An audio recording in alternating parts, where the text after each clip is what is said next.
Hello बच्चा party. कैसे हैं आप लोग? उम्मीद करता हूँ आप सभी बहुत बेहतर होंगे और आपकी पढ़ाई बहुत ही बेहतरीन तरीके से चल रही होगी। आज की क्लास में हम बात करने जा रहे हैं इलेक्ट्रिक फील्ड निकालना है और किससे, एक वायर की हेल्प से निकालना। देखो, आज का जो टॉपिक है बहुत ही ज्यादा इंपॉर्टेंट टॉपिक है और यहाँ से क्वेश्चंस बनते हैं, अच्छे खासे क्वेश्चंस बनते हैं, केवल नीट एग्जाम ही नहीं जेई एग्जाम में भी बनते हैं। बहुत से बच्चे होते हैं जो कॉमन प्रिपरेशन करते हैं, तो ये आज का लेक्चर बहुत हेल्पफुल होने वाला है, बहुत ही ज्यादा यूजफुल होने वाला है। और आज की क्लास में हम बात करने जा रहे हैं कि किस लेंथ को हम इनफाइनाइट कहेंगे। ये वर्ड हमने हमेशा सुने हैं कि इनफाइनाइट। इनफाइनाइट मतलब होता कितना है, 1 मीटर, 10 मीटर। क्या यहाँ से अर्थ से सन के बीच की डिस्टेंस इनफाइनाइट है? उसकी भी वैल्यू फिक्स है। क्या यहाँ से मून के बीच की डिस्टेंस इनफाइनाइट है? उसकी भी वैल्यू फिक्स है। आखिर इनफाइनाइट है क्या? ये जो आप ऐसे लिख देते हो, सोया हुआ 8, इसका मतलब क्या है? Infinite is equal to what? कितना होता है ये इनफाइनाइट? तो आज की क्लास में हम इस पे भी चर्चा करेंगे। देखो, आज बहुत मजेदार टॉपिक होने वाला है क्योंकि आज की क्लास में तुम्हें असली फील मिलने वाला है कि आखिर हमने अभी तक जो इतना चीज पढ़ा, लास्ट के 13 लेक्चर्स में जितनी सारी बातें की थी, आखिर उनका यूज कहां पे करेंगे। आज हम यूज करने जा रहे हैं वो सारे लॉजिक्स।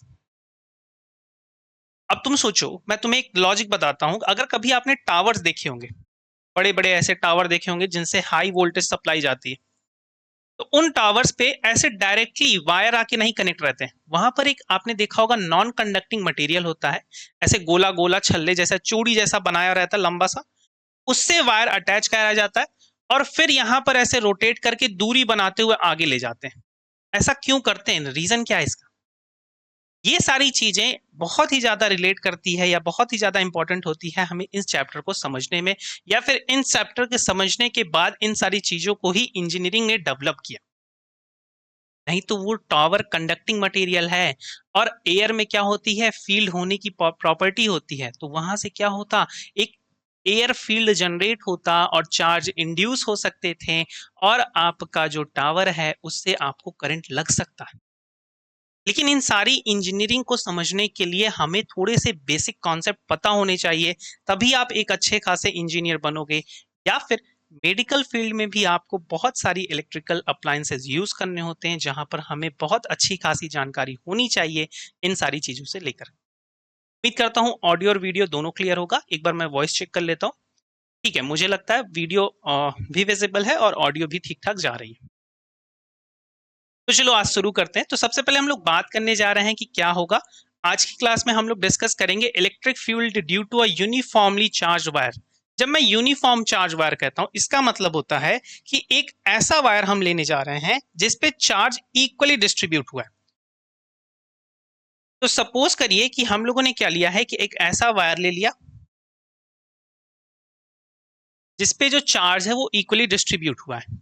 देखो, मैं थोड़ा सा वायर को इस तरीके से दिखा दे रहा हूं ताकि मैं यहाँ पर अंदर चार्ज सपोज कर सकूं। तो हम लोग एज्यूम कर लेते हैं कि यहाँ पर पॉजिटिव चार्ज इस पूरे वायर पे इक्वली डिस्ट्रीब्यूट हुआ है।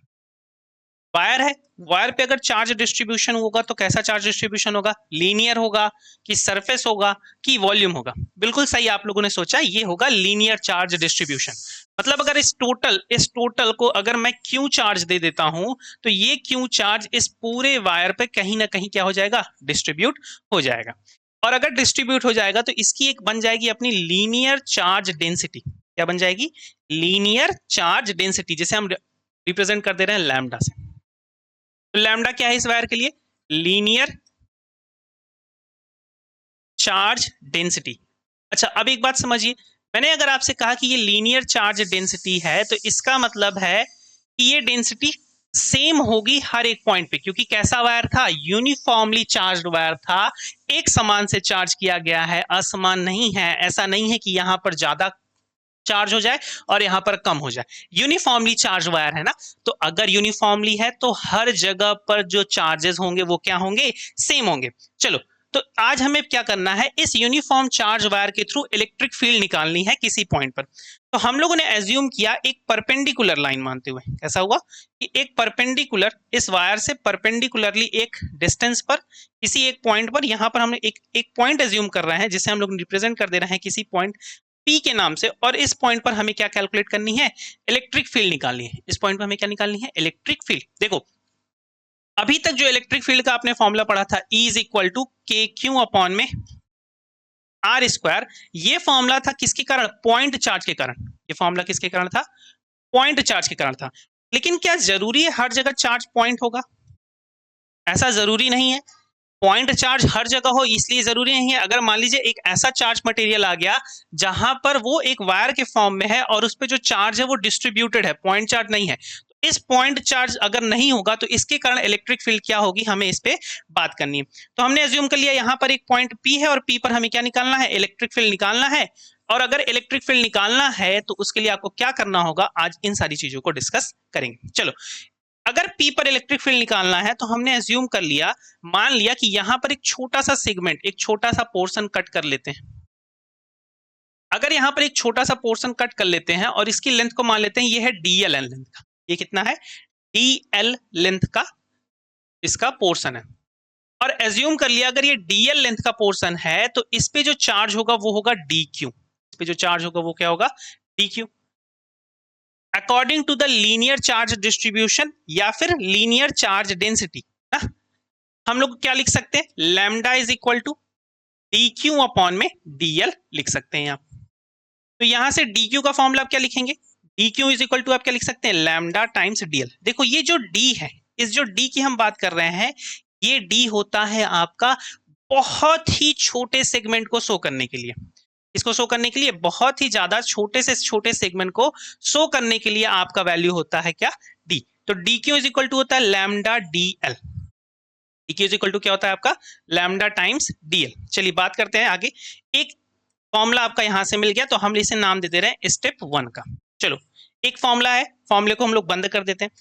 स्टेप बाय स्टेप मैं हर चीज आपको समझाता हूं जिससे थोड़ा सा समझना आसान हो जाता है, क्योंकि एक सिस्टमैटिक फॉर्म में आप समझ जाते हो कि हमने पहले ऐसा किया था, फिर उसके बाद दूसरे फॉर्मूले को निकाला था, फिर तीसरे फॉर्म को निकाला था, और फिर उन सबको कंबाइन करके हमने एक फाइनल फॉर्मूला निकाला था। इसलिए स्टेप 1 में हम लोगों ने क्या समझा कि DQ को लैम्डा DL लिखा जा सकता है, जहां पर लैम्डा की वैल्यू क्या है, लैम्डा क्या है, लैम्डा है लीनियर चार्ज डेंसिटी। अब देखो समझो, इस ये क्या है, पॉजिटिव चार्ज है, तो पॉजिटिव के चार्ज के कारण P पर फील्ड कैसा होगा, अभी हम लोगों ने लास्ट के लेक्चर्स में इलेक्ट्रिक फील्ड पे इतनी अच्छी खासी डिस्कशन की है, तो क्या इसके कारण जो इलेक्ट्रिक फील्ड होगा P पर क्या कुछ ऐसा होगा, बिल्कुल सही, क्या ऐसा होगा, होगा, बिल्कुल होगा। हम मान लेते हैं, हम एज्यूम कर लेते हैं कि यहाँ इस पॉइंट से जो P की डिस्टेंस है ये गिवन है x, ये कितनी गिवन है, x, ठीक है x ले लेते हैं या फिर चलो r ले लेते हैं, एज्यूम कर लेते हैं कि ये गिवन है r। इस वाली लेंथ को हम एज्यूम कर लेते हैं ये गिवन है L, ये है L, ये है R, तो आपकी ये लेंथ क्या हो जाएगी, ये हो जाएगी within root of L square plus R square. मैंने क्या लगाया यहाँ पर, मैंने लगाया है पाइथागोरस थ्योरम। पाइथागोरस थ्योरम क्या कहता है कि ये है आपका हाइपोटेनस, ये है आपका एडजेसेंट और ये है आपका परपेंडिकुलर, या फिर ये है आपका बेस। हाइपोटेनस मतलब कर्ण, ये है आपका आधार और ये है आपका लंब। तो हाइपोटेनस क्या होता है, कर्ण क्या होता है, कर्ण का square plus is equal to क्या होता है, लंब का स्क्वायर प्लस आधार का स्क्वायर, यही होता है ना, L square plus base square. तो कर्ण क्या हो जाएगा, within root of this हो जाएगा, अगर ये स्क्वायर हम हटाते हैं। तो इसी चीज को मैंने थोड़ा सा डायरेक्टली लिख दिया है, इस बात को मैंने थोड़ा सा डायरेक्ट कर दिया है। अब आगे बढ़ते हैं, स्टेप 2 की तरफ बढ़ते हैं। अगर नोटिस करो तो इसके कारण इधर जो फील्ड लग रही है ये फील्ड है DE। ये कैसी फील्ड है, DE। क्या इस DE फील्ड के दो कंपोनेंट होंगे, बिल्कुल फॉर्म होंगे दो कंपोनेंट, एक हो जाएगा आपका x कंपोनेंट और दूसरा हो जाएगा आपका y कंपोनेंट। और अगर मैं नोटिस करूं तो ये एंगल फॉर्म हुआ है थीटा, और अगर ये थीटा है तो ये भी क्या हो जाएगा, थीटा। तो ये वाला है आपका DEX और बॉटम वाला है आपका DEY। वेक्टर कंपोनेंट रूल से हम लिख सकते हैं DEX क्या है, DEX है आपका DE cos थीटा, और DEY आपका क्या है, DEY है आपका DE sin थीटा। देखो DE का क्या मतलब है कि ये है इलेक्ट्रिक फील्ड, केवल इस छोटे स्मॉल सेगमेंट के कारण, इस छोटे से पोर्शन के कारण इलेक्ट्रिक फील्ड क्या है, DE है, यहाँ पर x की डायरेक्शन में DEX है और y की डायरेक्शन में क्या है DEY। इसी DEX और DEY की वैल्यू को हम कैलकुलेट करेंगे और अगर हमने उसे कैलकुलेट कर लिया तो हम निकाल सकते हैं टोटल वैल्यू ऑफ DE। कर सकते हैं ऐसा। चलिए कुछ और रिलेशंस बनाते हैं। अगर देखो यहाँ पर L R और थीटा का एक रिलेशन हम बनाना चाहें तो L और थीटा को मैं कुछ कैसे लिख सकता हूं, मैं tan थीटा अप्लाई करूं तो स्टेप टू क्या कहता है आपसे, स्टेप टू कहता है tan theta is equal to L upon में R, परपेंडिकुलर अपॉन में बेस, या फिर जिसे आप क्या कहते हो लंब बटे में आधार। तो इसी चीज को मैं लिख सकता हूं L is equal to R times tan theta. और अगर मैं R टाइम्स tan थीटा लिख रहा हूं तो जहां जहां पर L है उसकी जगह पर क्या लगा सकते हैं R टाइम्स tan थीटा। मतलब अगर यहां पर L है तो L की जगह क्या लिखा जा सकता है R टाइम्स tan थीटा लिखा जा सकता है। अगर मैं इसी L को यहां पर डिफरेंशिएट कर दूं, मतलब छोटे से पोर्शन के लिए बात कर लूं, तो ये हो जाएगा आपका DL। ये हो जाएगा क्या DL is equal to R constant है R टाइम्स tan थीटा, और थीटा का हमने क्या किया tan के रिस्पेक्ट में इसको चेंज किया तो ये हो जाएगा D थीटा। तो एक आपको रिलेशन यहां से मिल गया। देखो कितने रिलेशन मिल चुके हैं, एक हमें मिल चुका है DQ is equal to lambda DL मिल चुका है, L इज इक्वल टू क्या मिल चुका है R tan थीटा मिल चुका है, DL इज इक्वल टू क्या मिल चुका है R tan थीटा और D थीटा। अब अगर हम बात करें DE की तो DE के फंक्शन को हम डिफाइन कर सकते हैं DE is equal to K times DQ upon इस वाले पॉइंट से, ये अगर हमने इसको पॉइंट चार्ज की तरह कंसीडर किया है तो इस वाले पॉइंट से P तक की डिस्टेंस, तो within root of L square plus R square का होल स्क्वायर, यही होगा। देखिए अभी तक में कोई प्रॉब्लम हुई है, ये स्टेप 1, ये स्टेप 2 और ये आपका स्टेप 3 हो गया। ये हो गया आपका स्टेप 3, ये हो गया आपका स्टेप 4। चलो अब हम लोग क्या करेंगे, अलग अलग वर्क करेंगे DEX के लिए और DEY के लिए। नेक्स्ट पेज पे चलते हैं। अब हमारे पास फंक्शंस हैं, या फिर आप रिलेट कर सकते हो कि DE की जगह पे आप क्या लिख सकते हो, ये है K times DQ divided by L square plus R square. अब ये ऐसा फंक्शन बन चुका है। DE को आप क्या कह सकते हैं, DE को आप कह सकते हैं K टाइम्स DQ की जगह आप लिख सकते हैं इजिली लैम्डा DL अपॉन में L square plus R square. और ये आपको फंक्शन मिल गया है किसका, ये फंक्शन आपको मिल चुका है DE के लिए। अगर हम बात करने जा रहे हैं X कंपोनेंट, मतलब DEX, इलेक्ट्रिक फील्ड इन X डायरेक्शन।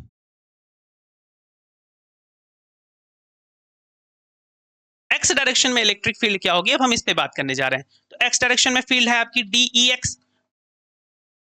टोटल फील्ड जो होगी इलेक्ट्रिक फील्ड X की डायरेक्शन में वो होगी इंटीग्रेशन ऑफ DEX। अगर हमने इंटीग्रेशन सिंबल लगाया है तो ये हो जाएगा इंटीग्रेशन ऑफ, और DEX की वैल्यू क्या होती है, DEX की वैल्यू है DE cos थीटा। ये मैं लिख रहा हूं स्टेप जो हमने 4 आपका बनाया था, याद हो, यहां पर देखिए स्टेप 4 था DEX is equal to DE cos theta. तो DEX की वैल्यू पे हम क्या लिख सकते हैं DE cos थीटा। चलिए सारी वैल्यूज अब आपको पुट करते जाना है। फिर से इंटीग्रल ऑफ DE क्या है आपका K लैम्डा DL अपॉन में क्या है, देखो समझो L square plus R square, L square plus R square, और यहां पर क्या है आपका cos थीटा का टर्म है, आप cos theta as it is लिख दीजिए।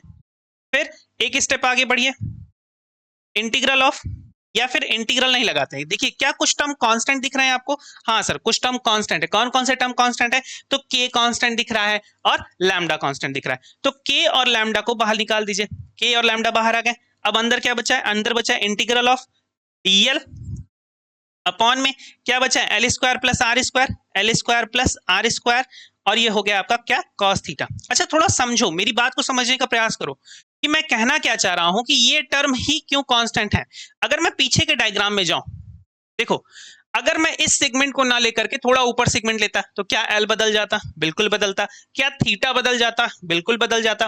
क्या R की वैल्यू बदल जाती, बिल्कुल बदल जाती। इसीलिए नहीं, आर की वैल्यू नहीं बदलती, एल बदलता, थीटा बदलता, लेकिन आर की वैल्यू ना बदलती। क्या ये वैल्यू चेंज हो जाती, ये वाली पूरी वैल्यू चेंज हो जाती? बिल्कुल चेंज हो जाती। लेकिन क्या के की वैल्यू चेंज होती? के तो इलेक्ट्रोस्टैटिक कांस्टेंट है, उसकी वैल्यू तो पूरी सेम बनी हुई है, वो कभी ना बदलता। क्या इस लैम्डा की वैल्यू चेंज होती? ये कभी ना चेंज होती, क्योंकि हमने एक ऐसा वायर ही लिया है जिसपे क्या है, यूनिफॉर्म चार्ज डिस्ट्रीब्यूशन है, इसीलिए मैंने के और लैम्डा को बाहर लिख दिया है। अगर आर अकेला होता, आर एल के बिना होता, तो हम आर को भी बाहर लिख देते, लेकिन ऐसा है नहीं। चलिए आगे समझते हैं। अब डीएल का भी हमारे पास कुछ फंक्शन है, डीएल का भी हमारे पास क्या है, कुछ फंक्शन है ना। चलो, अब तक हम लोगों ने क्या फॉर्मूला पाया है? अब तक हम लोग को फॉर्मूला मिला है डीई, या फिर electric field, total electric field along x is actually integral, नहीं इंटीग्रल नहीं अभी है हमारे पास, ये है हमारा क्या, के टाइम्स लैम्डा, और ये है इंटीग्रल ऑफ, किस चीज का इंटीग्रल है आपका, ये D L cos theta divide by, यहां पर आपको क्या फंक्शन मिला है, L square plus R square. चलिए देखिए, पीछे अगर हम जाते हैं, यहां पर हमने यहां पर अगर डीएल का एक फंक्शन बनाया हुआ है, DL is equal to R tan theta D theta. Actually यहां पर टेन थीटा का हो जाता है इंटीग्रेशन, तो उसको आप कैसे लिखते हैं, इसे आप लिखेंगे सेक स्क्वायर थीटा। इसे आप कैसे लिखेंगे, सेक स्क्वायर थीटा। ये टेन थीटा नहीं होगा, यहां पर ये होगा आपका सेक स्क्वायर थीटा, और तब होगा आपका ये डी थीटा। चलिए आगे बढ़ते हैं, और फिर इस डीएल की वैल्यू को आप क्या करिए, यहां पर पुट कर दीजिए, तो आपको ये मिल जाएगा के लैम्डा इंटीग्रल ऑफ, डीएल की जगह पे आप क्या लिखेंगे, डीएल की जगह पे आप लिख देंगे R times sec square theta D theta divide by L square. L square की जगह आप क्या रख सकते हैं, आर टेन थीटा रख सकते हैं। देखिए पीछे हम लोगों ने निकाला है, तो आर टेन थीटा का स्क्वायर प्लस आर स्क्वायर, और ये होल टर्म हो गया कॉस थीटा। फिर से इसे सॉल्व करिए, ये आपको मिल जाएगा के लैम्डा, और ये आ जाएगा integral of R sec square theta ना, तो R sec square theta, cos theta को भी इसके साथ लिख दीजिए कॉस थीटा, और ये हो गया आपका क्या हो गया, डी थीटा डिवाइडेड बाई, क्या है ये फंक्शन, ये फंक्शन है R square tan square theta plus R square. अब यहां पर समझिए, मैं थोड़ा सा कलर चेंज कर रहा हूं, ये पे यहां पे हो गया K lambda integral of R sec square theta cos theta D theta divided by, अगर आप यहां से आर स्क्वायर को कॉमन ले लीजिए तो आपको मिल जाएगी value one plus tan square theta, और one plus tan square theta होता है एक्चुअली आपका सेक स्क्वायर थीटा। तो ये वैल्यू और ये वैल्यू क्या हो जाएगी, कैंसिल आउट हो जाएगी। क्यों कैंसिल हो रही है, क्योंकि ये वैल्यू सेम होती है किसके, सेक स्क्वायर थीटा के सेम होती है। तो आपको ये मिल जाएगा के lambda is actually integral of r upon में r square cos theta D theta. ये किसका लिए निकाल रहे हैं हम लोग, ये अभी हम लोग निकाल रहे थे एक्स एक्सिस के लिए। आपको यहां से फंक्शन क्या मिलेगा, total electric field E is equal to K lambda, और ये हो जाएगा अपॉन में आर और integral of cos theta D theta. ये आपको मिल गई है फंक्शन किसके लिए, ई के लिए। अब अगर आप नोटिस करो कि हम लोग थे मिडिल की लाइन पे, हम लोग कहां पर थे, मिडिल की लाइन पे, फर्स्ट पेज पे आते हैं। तो अगर यहां से इस वाले फंक्शन की वैल्यू बनाते हैं, तो ये एक एंगल है इस डायरेक्शन में जिसे आप रिप्रेजेंट कर रहे हो थीटा वन से, और अगर बॉटम पार्ट को देखते हैं तो ये है दूसरा एंगल जिसे आप रिप्रेजेंट कर दे रहे हैं थीटा टू से। तो हम इसे इंटीग्रेट करते हैं इस वाली लाइन से ऊपर थीटा वन के लिए और नीचे थीटा टू के लिए। तो माइनस ऑफ थीटा टू से थीटा वन के लिए हम इसे क्या कर दे रहे हैं, इंटीग्रेट कर दे रहे हैं। माइनस ऑफ थीटा वन से थीटा टू के लिए इसे इंटीग्रेट कर दे रहे हैं। तो यहां पर लगा देते हैं माइनस ऑफ थीटा टू से थीटा वन के लिए क्या कर दीजिए, इंटीग्रेशन कर दीजिए। Electric field E is equal to क्या हो जाएगा, के लैम्डा अपॉन में आर, और कॉस थीटा डी थीटा का जब आप इंटीग्रेशन करेंगे तो आपको क्या मिलेगा, ये मिल जाएगा साइन थीटा। ये आपको क्या मिलेगा, साइन थीटा, और लिमिट कहां से कहां तक की है, माइनस ऑफ थीटा टू से थीटा वन तक की आपकी लिमिट है। Electric field E is equal to क्या हो जाएगा, ये हो जाएगा के लैम्डा अपॉन में आर,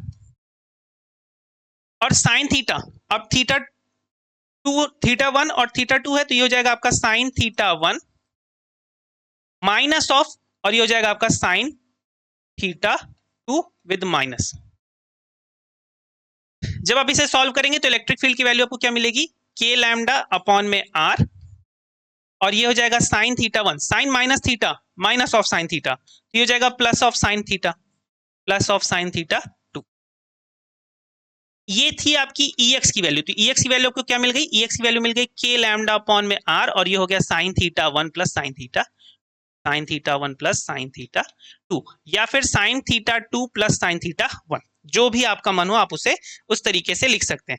अच्छा तरीका तो यही है कि आप sine theta 2 plus sign theta 1 लिख लीजिए, या फिर आपको जो अच्छा लगे आप उसी तरीके से लिख सकते हैं। तो आपको ये एक फॉर्मूला मिल गया, ये फॉर्मूला कैसा मिल गया, in the term of R, R के टर्म में एक फॉर्मूला आपको यहाँ पर मिल गया। ये किसके लिए, ये EX के लिए, ये हर टाइम पे क्या चल रहा था, EX चल रहा था।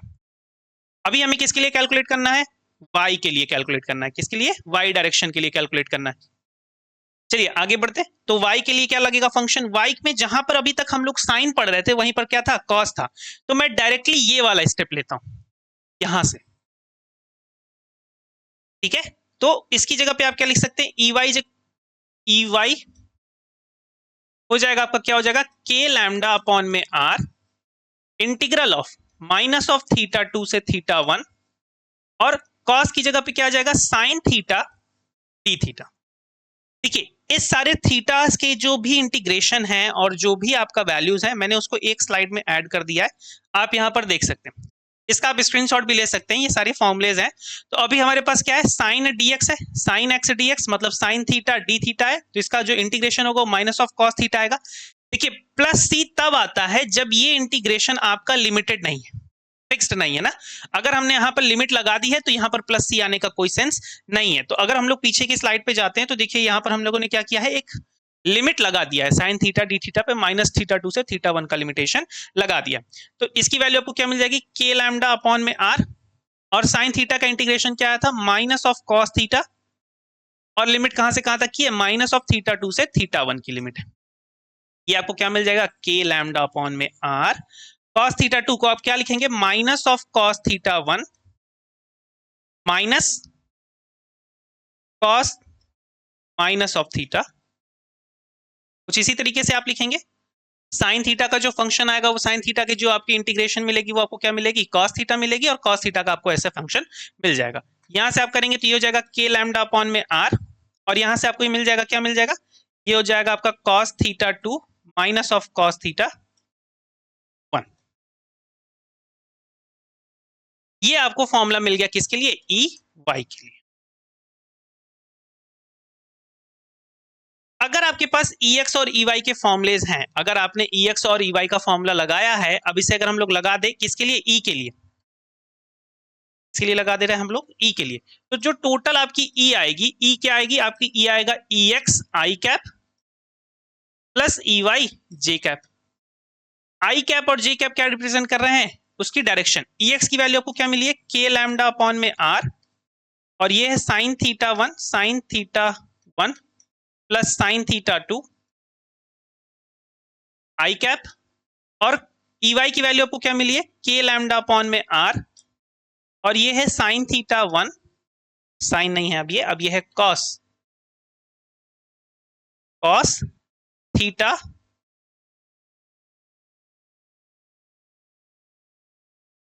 2 माइनस कॉस थीटा 1, और आपको ये वैल्यू मिल गई है कुछ इस तरीके। देखिए अगर हम लोग पीछे की स्लाइड पे जाते हैं तो यहाँ पर जो फंक्शन आ रहा था दोनों नेगेटिव में आ रहा था, क्योंकि यहाँ पे EY की जो डायरेक्शन थी वो कैसी थी, नीचे की तरफ थी ना। तो cos theta 2 minus cos theta 1 आपको क्या मिल गया, Y की डायरेक्शन, और ये हो गया आपका J कैप। ये टोटल फॉर्मूला किसके लिए मिला, ये टोटल फॉर्मूला मिला है इलेक्ट्रिक फील्ड के लिए विद डायरेक्शन, मतलब यहाँ पर हम लोगों ने इसे वेक्टर के टर्म में भी रिप्रेजेंट कर दिया। अब अगर हम बात करें किसके लिए, इनफाइनाइट वायर के लिए, किसके लिए बात करें, इनफाइनाइट वायर के लिए, तो हमारे पास कैसा वायर अब होने जा रहा है, इनफाइनाइट वायर। अब हमारे पास कैसा वायर होने जा रहा है, इनफाइनाइट लेंथ वायर।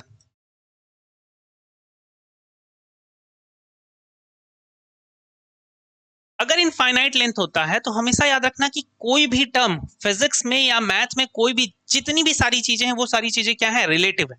रिलेटिव होने का क्या सेंस है कि मान लीजिए अगर मैंने केवल एक ऐसी लाइन ड्रॉ कर दिया और मैंने आपसे पूछा कि इसकी हाइट क्या होगी, तो आप कहोगे सर इसकी हाइट, मतलब मैं आपसे पूछ रहा हूँ कि इसकी हाइट बड़ी है या छोटी, तो आप क्या कहेंगे इसके लिए, कुछ नहीं कह सकते हो, क्योंकि सिंगल लाइन है, बड़ी कहें कि छोटी कहें, किसके कंपेयर में कहते हैं, इसका मतलब एक और लाइन अगर मैं ड्रॉ करता हूं तो उसके कंपेयर में ये बड़ी हो गई, और एक और दूसरी लाइन ड्रॉ करता हूं तो इसके कंपेयर में ये छोटी हो गई। इसका मतलब फिजिक्स में जितने भी सारे टर्म चल रहे हैं एक्चुअली वो सारे क्या है, रिलेटिव है। उसी तरीके से आपका इनफाइनाइट है, 1 मीटर की डिस्टेंस भी इनफाइनाइट हो सकती है, क्योंकि ये है एक रिलेटिव टर्म। ये कैसा टर्म है, रिलेटिव टर्म है। हम किसके रिस्पेक्ट में 1 मीटर की बात कर रहे हैं उसके अकॉर्डिंग ये इनफाइनाइट बनेगा। मान लो हमारी ह्यूमन की हाइट है 2 मीटर, और हम अपने रिस्पेक्ट में अगर किसी हाइट या किसी ऐसी बिल्डिंग को देखते हैं जिसकी हाइट है 2000 मीटर, मतलब 2 किलोमीटर, तो ये हमारी क्षमता के अकॉर्डिंग 1000 टाइम बड़ी है, 1000 गुना बड़ी है। और अगर 1000 गुना बड़ी है तो हमारी कैपेसिटी से बहुत ज्यादा हो गई, बहुत ज्यादा हो गई, तो हम कहेंगे ये हमारे लिए इनफाइनाइट लेंथ है या फिर इनफाइनाइट हाइट है। सोचो उस बिल्डिंग को कैसे दिखोगे, ऐसे करके देखना पड़ेगा। पूरा आपकी जो आईज हैं और उस बिल्डिंग का जो टॉप पोर्शन है उससे 90 डिग्री का एंगल बन जाएगा। ठीक उसी तरीके से अगर हम लोग इनफाइनाइट लेंथ वायर की बात कर रहे हैं, इसकी बात कर रहे हैं, इनफाइनाइट लेंथ की वायर की बात कर रहे हैं, तो इसका मतलब एक ऐसा वायर है हमारे पास जिसका जो लेंथ है ये इधर भी इनफाइनाइट जा रहा है और इधर भी इनफाइनाइट जा रहा है। और सेम अगर हम लोग किसी पॉइंट पी पर बात करते हैं, यहां पर एक पॉइंट हमने आर डिस्टेंस पे क्या एज्यूम किया है, पी एज्यूम किया है, तो इसके लिए जो ये वाला एंगल बनेगा θ1, ये भी 90 डिग्री बनेगा, और जो ये वाला एंगल बनेगा θ2, क्योंकि ये इनफाइनाइट है, वो भी क्या बनेगा, 90 डिग्री बनेगा। सोचो कैसे, देखो θ1 कैसे हम देख रहे हैं, ऐसे एकदम करके देख रहे हैं, सोचो कितना एंगल है, 90 डिग्री। θ2 कैसे देख रहे हैं, बिल्कुल ऐसे करके देख रहे हैं, तो कैसा एंगल है, 90 डिग्री। तो θ1 भी 90 डिग्री बनेगा और θ2 भी क्या बनेगा, 90 डिग्री बनेगा। अगर हम यहाँ पर Ex की बात करें तो Ex हो जाएगा, क्या हो जाएगा, k लैम्डा अपॉन में r, और ये था आपका क्या, sin θ1 प्लस sin θ2, मतलब sin 90 degree plus sin 90 degree, और sin 90 डिग्री की वैल्यू होती है 1, sin 90 डिग्री की वैल्यू क्या होती है, 1। तो ये हो जाएगा आपका k लैम्डा अपॉन में r, और ये हो जाएगा 1 प्लस 1, 1 प्लस 1 की वैल्यू कितनी होती है, 2, तो ये हो गया आपका 2k लैम्डा अपॉन में r, जो वैल्यू है किसकी, Ex की वैल्यू है, इसकी वैल्यू है Ex की वैल्यू है। अगर हम Ey की वैल्यू कैलकुलेट करें तो Ey के लिए फॉर्मूला क्या था, Ey के लिए फॉर्मूला था k लैम्डा अपॉन में r, देखो k लैम्डा अपॉन में r, और यहाँ पे क्या था, cos θ2 माइनस cos θ1, यही फॉर्मूला था। और cos θ2 cos θ1 क्या मिल जाएगा आपको, ये मिल जाएगा आपको क्या, k लैम्डा अपॉन में r, और ये हो गया cos 90 माइनस cos 90 की वैल्यू होती है 0, 0 माइनस 0 क्या मिलना है, 0 मिलना है, तो Ey क्या हो जाएगी आपकी, 0 हो जाएगी। टोटल जो इलेक्ट्रिकल फील्ड आपकी वर्टिकल डायरेक्शन में है वो क्या हो जाएगी, 0। क्यों 0 होगी, सोचो इधर के कारण जो फील्ड लग रही थी कुछ इस तरीके से लग रही थी, x टर्म इधर आ गया, y टर्म ऊपर की तरफ चला गया, और ऊपर वाले के कारण जो फील्ड लग रही थी सारी फील्ड नीचे की तरफ लग रही थी, तो इसका x टर्म इधर की तरफ चला गया और y टर्म नीचे की तरफ चला गया। क्या दोनों ही लेंथ के कारण y टर्म एक दूसरे के अपोजिट हैं, इक्वल और अपोजिट होंगे, तो Ey और Ey एक दूसरे को क्या कर देंगे, कैंसिल कर देंगे, और Ex और Ex एक दूसरे के साथ जुड़ जाएंगे, इसीलिए आपकी जो फील्ड है वो 2 टाइम्स हो गई है k लैम्डा अपॉन r के। तो यहां पर जो आपको टोटल फील्ड मिलेगी E, वो आपको क्या मिलेगी, वो मिलेगी केवल और केवल Ex i कैप, क्योंकि y का टर्म क्या हो गया है, 0 हो गया है, Ey j कैप। तो Ex की वैल्यू कितनी है, Ex की वैल्यू है 2k लैम्डा अपॉन में r, 2k लैम्डा अपॉन में r i कैप, प्लस ये है आपका 0 j कैप। तो E की वैल्यू आपको कितनी मिली, total electric field due to a infinite wire कितना मिला आपको, 2k लैम्डा अपॉन में r, और ये हो गई आपकी i कैप। R क्या है यहाँ पर, R आपको रिप्रेजेंट करता है डिस्टेंस की, इतनी डिस्टेंस पर हमने इलेक्ट्रिकल फील्ड निकाला है। जो ये R है, ये R हमेशा परपेंडिकुलर होना चाहिए, कैसा होना चाहिए, परपेंडिकुलर, मतलब 90 डिग्री का एंगल बनाना चाहिए वायर से। मतलब अगर सपोज करो कि एक पॉइंट हम यहाँ पे एज्यूम कर ले रहे हैं, तो ये डिस्टेंस R हम कभी भी नहीं लेंगे, ये डिस्टेंस R की हम कभी भी नहीं लेंगे। R की कौन सी डिस्टेंस होगी जो सही होगी, R के लिए ये वाली डिस्टेंस हम एज्यूम करेंगे जो सही होगी, और इसी को आप R लोगे। तो सोचो एक ये वाला पॉइंट लो, एक ये वाला पॉइंट लो, क्या दोनों पर फील्ड सेम होगी, बिल्कुल सेम होगी, क्योंकि दोनों की जो डिस्टेंस है R है वो क्या है, बराबर है। इधर से फील्ड आपकी इस तरफ होगी अगर ये पॉजिटिव है, और इधर से फील्ड आपकी इस तरफ होगी। अगर हम यहीं पर बात करने लगे सेमी इनफाइनाइट वायर की, किसकी बात कर रहे हैं हम, semi infinite wire, semi infinite wire का मतलब है कि एक साइड से ये इनफाइनाइट नहीं है। अगर सपोज करो कि एक वायर हमारा कुछ ऐसा हो,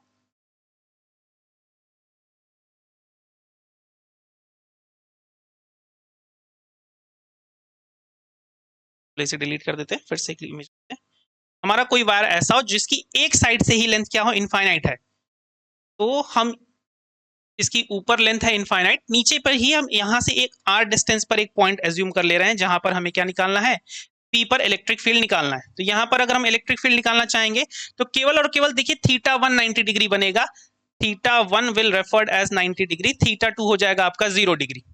और अगर थीटा 2 0 डिग्री हो गया तो ई एक्स की वैल्यू क्या होगी, देखो ई एक्स की वैल्यू हो जाएगी के लैम्डा अपॉन में आर, और सेम फॉर्मूला आप लगा देंगे, sign theta 1 plus sine theta 2, sign theta 1 plus sine theta 2, sign theta 1 की वैल्यू क्या होगी, ये हो गया आपका के लैम्डा अपॉन में R, sine theta 1, sine theta 1 theta 90 degree, sine 90 की वैल्यू 1 और साइन 0 की वैल्यू 0, तो 1 प्लस 0, ई एक्स की वैल्यू आपको कितनी मिल गई, ई एक्स की वैल्यू आपको मिल गई K lambda upon R, E X की वैल्यू आ गई के लैम्डा अपॉन में आर। ई वाई की वैल्यू कितनी मिलेगी, ई वाई के लिए भी फॉर्मूला लगाएंगे, सेम फॉर्मूला जो अभी तक हम लोगों ने पढ़ा था, ई वाई आपका हो जाएगा, ई वाई हो जाएगा के लैम्डा अपॉन में आर, और ये आपको वैल्यू मिलेगी cos थीटा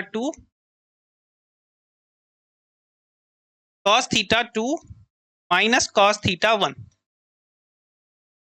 के lambda upon R, cos theta 2, theta 0 है, cos 0 की वैल्यू 1 होती है, तो ये हो गया आपका 1 माइनस 0, और यहां से भी आपको इसकी वैल्यू मिल गई के लैम्डा अपॉन में आर, ये है आपका क्या, ई वाई।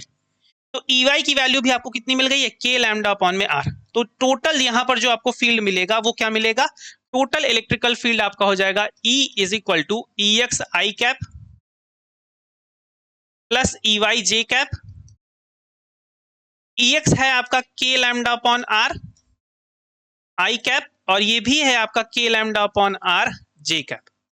अगर आप इसका केवल मैग्नीट्यूड निकालोगे तो आपको ये मिलेगा √2 times of k lambda upon में आर, और ये है आपका electrical field due to a semi infinite wire, और due to infinite wire electrical field कितना था, वो था 2 के लैम्डा अपॉन में आर। ये क्या है, due to semi infinite wire, मतलब जिस एक साइड से इनफाइनाइट है दूसरे साइड से इनफाइनाइट नहीं है। सोचो बुर्ज खलीफा आपने सुना है ना, बुर्ज खलीफा से अगर हम नीचे खड़े हो जाएं, जो बिल्डिंग है बहुत ऊंची बिल्डिंग है, तो अगर आप नीचे खड़े होकर के उसके टॉप मोस्ट बिल्डिंग को देखो, टॉप मोस्ट एकदम देखो, तो कैसा लगेगा, आपको लगेगा कि आप यहां से 90 डिग्री का एंगल बना रहे हो और बॉटम से 0 डिग्री का एंगल बन रहा है। उसको as a semi infinite wire आप एज्यूम कर सकते हैं। आज की क्लास में हम लोगों ने इतना ही डिस्कस किया। आज हम लोगों ने electric field due to a conducting material, जो जहां पर चार्ज वायर हमने लिया था, उसके हेल्प से हमने इनफाइनाइट वायर, नॉर्मली वायर और सेमी इनफाइनाइट वायर तीनों के लिए ही इलेक्ट्रिक फील्ड के फॉर्मुलेस को अच्छे तरीके से समझा, पूरा डेरिवेशन समझा, और उस फॉर्मुले को आप बिल्कुल लिख लीजिए। जो भी फॉर्मुला आया है आप उस फॉर्मुले का एक पेज बनाइए और उस पेज में सारे फॉर्मुले नोट डाउन करते चलिए। लास्ट टाइम में फॉर्मुला रिवीजन करने में बहुत ही ज्यादा हेल्पफुल होता है। आज की क्लास में इतना ही, मिलेंगे फिर से कल इसी टाइम आपसे, और फिर से डिस्कस करेंगे कुछ नया टॉपिक है, कुछ बहुत ही बेहतरीन तरीके से, बहुत ही मजेदार तरीके के साथ।